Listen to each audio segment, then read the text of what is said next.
con un hambre. Y en lo que hago la comida, me voy a preparar unos huevos cocidos con cebolla, chile serrano y limón.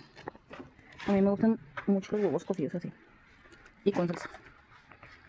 Cocidos solamente así. Hacemos la bolita de adentro y con este pico de gallo que es una delicia. De verdad, si no lo han comido así, pruébenlo porque sabe delicioso. Le voy a echar sal. El limón es para como curtir la cebolla.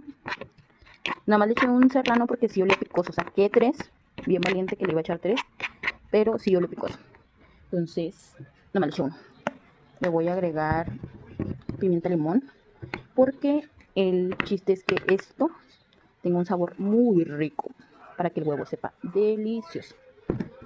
Pimienta limón y le voy a agregar tantita salsa soya. Y nada más, lo voy a mezclar. Ya tengo los huevos hirviendo. Entonces ya ahorita que estén, esto sabe delicioso. Ahorita les muestro.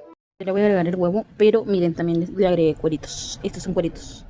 Puede que se vean como la cebolla, pero no. Esta es la cebolla y este es el cuerito. Y voy a agregar el huevo. Y ya le agregué el huevo. Así quedó. Se me está haciendo agua la boca. El chiste es dejar que la cebolla se curta. Pero esto de verdad que sabe delicioso. Es de la única forma que me gusta comer el huevo. Y ya si quieren,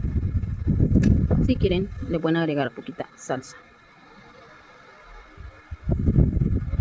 Y quedó mi comida snack.